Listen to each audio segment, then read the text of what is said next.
Imagine this. You walk through your life, playing a part you've perfected over years, even decades.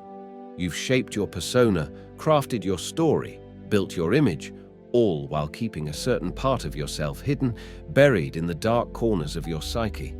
You think you know yourself, but what if there's something you don't? Something crucial, something dark, something you've refused to acknowledge because it feels too unsettling to face. What if the life you've been living is only half of the picture? What if the version of you that you show the world is only a mask, a carefully curated image, and beneath that mask lies a deeper, more complex, and perhaps darker truth? Here's the paradox.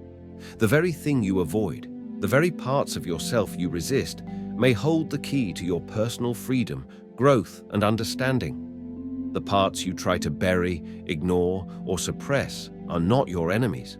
They are your shadow. They are the parts of you that, if embraced, could unlock untapped potential. But you've been conditioned to push them away, to live in fear of their power. So I ask you this: what are you hiding from? What is it that you refuse to face? And why does the truth feel so dangerous to confront? We all carry shadows within us. It's an undeniable part of being human. Yet, most people live their lives avoiding the shadow's call, never daring to confront the dark side of their identity. But what would happen if you dared to look into the darkness? What if, instead of running from your shadow, you invited it into the light? The truth is unsettling. Your shadow has been shaping your life all along. You just didn't know it. And until you unlock its secrets, you will remain trapped in a half-lived existence, forever chained by forces you don't even understand. Now, let's explore why this shadow exists in the first place. What keeps it hidden? What forces within you and within society conspire to keep it buried? To understand the shadow, we must first ask, why do we hide certain parts of ourselves in the first place?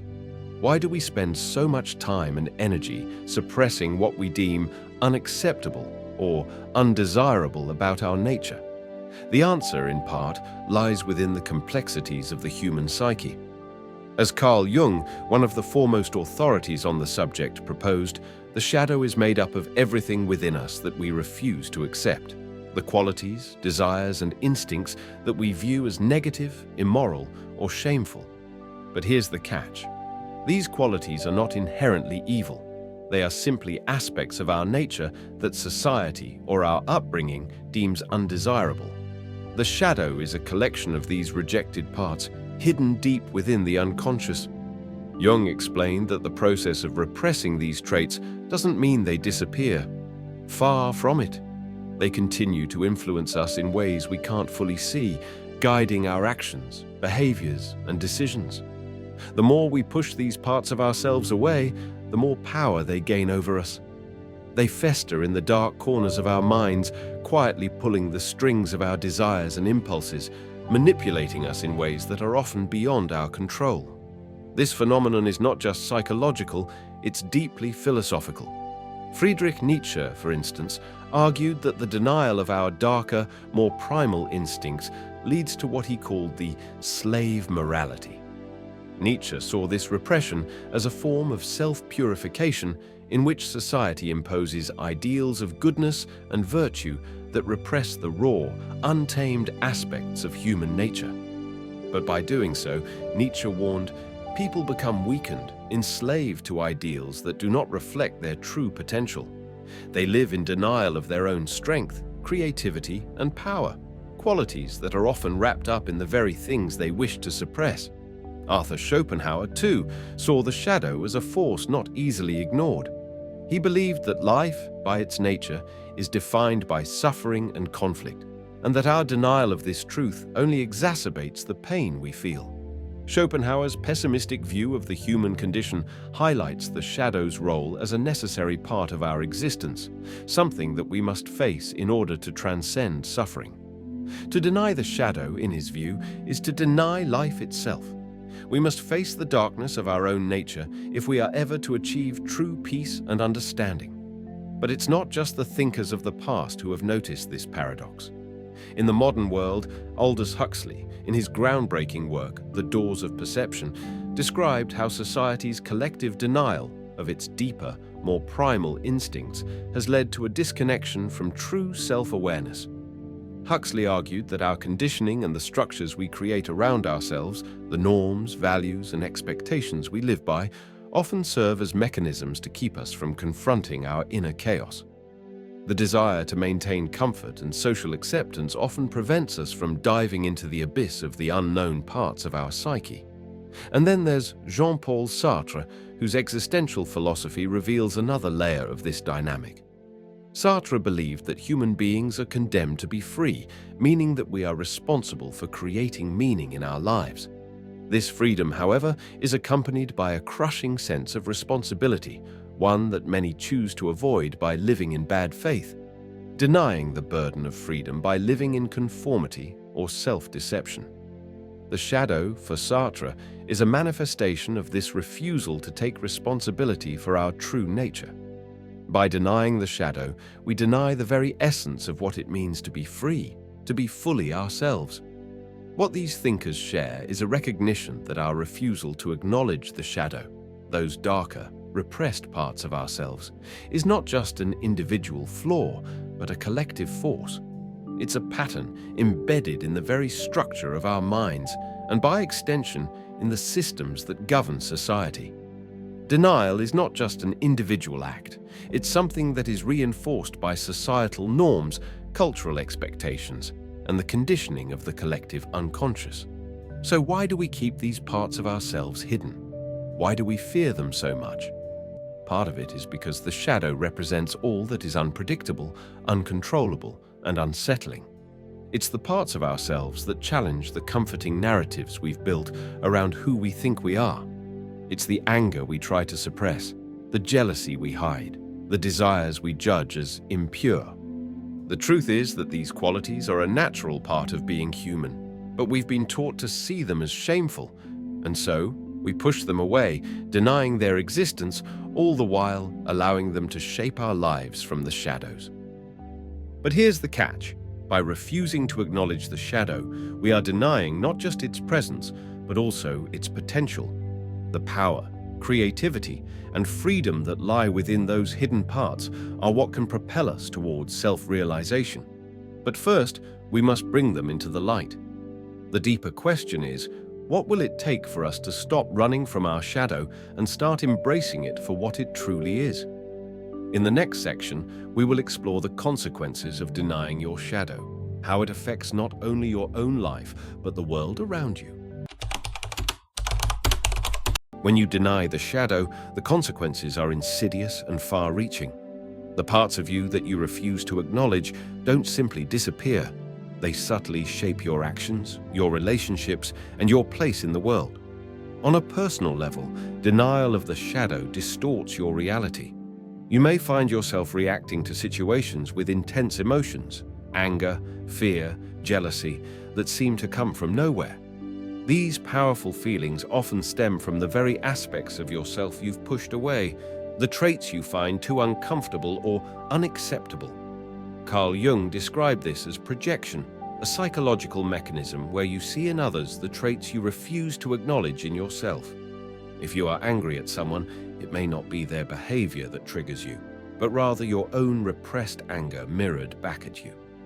This projection fuels conflict, not just internally, but with those around you, creating a cycle of misunderstanding and tension. On a deeper level, this denial seeps into your relationships. Without recognizing your shadow, you project your unacknowledged traits onto others, leading to dysfunction and broken connections. People often wonder why they keep attracting the same negative patterns in relationships, never realizing that it's their own repressed issues driving the cycle. Instead of facing these parts of themselves, they place the blame on others, never breaking free from the chains of projection. The impact is not just psychological, it is physical too. Denying the shadow creates stress, and over time, this manifests in the body. Whether through chronic tension, digestive problems, or other ailments, your body becomes the storage ground for the emotional baggage you refuse to confront. Suppressing the truth physically hurts, and the longer you deny your shadow, the more you feel it in your bones. Culturally, the effects are even more destructive. As a society, we collectively suppress uncomfortable truths, whether it's inequality, injustice, or environmental degradation. By denying our collective shadow, we perpetuate systems of power and control that thrive on ignorance. Just like individuals, society must face its darker, hidden truths in order to evolve. But when denial becomes the norm, harmful ideologies and systems flourish, leaving a trail of suffering. Addiction, for example, often stems from the refusal to confront emotional pain. People turn to substances or distractions because they don't want to face the truth about their inner turmoil. Denying the shadow is a coping mechanism, a way to avoid the discomfort of emotional growth. And this same pattern feeds into societal addiction, whether to consumerism, technology, or mindless entertainment, where collective denial is the glue holding everything together. The consequences of denying the shadow are vast, but they are not inevitable. In the next section, we will explore how to break free from this pattern, how to face the shadow, and how doing so can lead to real transformation. To break free from the grip of the shadow, you must first confront it, face the parts of yourself you've spent years avoiding. This isn't about eradicating these traits, it's about integrating them. Start by acknowledging the emotions and desires you've suppressed. Instead of rejecting them, ask yourself why they exist and what they can teach you. A radical shift in perspective is necessary. Embrace discomfort. The more you resist your shadow, the stronger it becomes. Instead of running from it, learn to recognize its presence without fear. Like Nietzsche's will to power, you must take ownership of your darkness, understanding that it's an integral part of your strength and growth. Look at history. Figures like Carl Jung or Viktor Frankl, who faced their own internal darkness, transformed it, and emerged more powerful. They didn't let their shadows control them. They embraced them, reshaping their realities. By confronting the shadow, you reclaim your true power. This isn't easy. It requires courage, but the reward is worth it. The moment you stop running from your own darkness, you begin to uncover the fullness of who you are and the freedom that comes with it. The deepest revelation is this: the shadow is not your enemy, but your ally. It's the parts of you that you've neglected, rejected, or feared that hold the key to your greatest potential. Once you accept the shadow, you transform from someone who is fragmented into someone who is whole. This realization will change everything. No longer will you be controlled by the unconscious forces of denial. You will move through life with a new sense of power, knowing that the darkness within you is just as important as the light. Your shadow is the source of untapped creativity, strength, and wisdom. It's been waiting for you to embrace it. The moment you accept your shadow, you transcend the duality of good and bad, right and wrong. You recognize that every part of you, no matter how dark, has a purpose. You are not limited by the version of yourself that others or even you have created.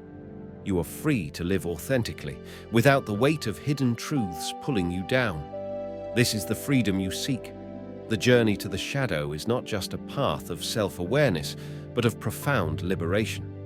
Once you step into the fullness of your being, you realize that everything you've been searching for was always inside you. The shadow is not the enemy you feared. It is the part of you that has the power to unlock your most authentic, empowered life.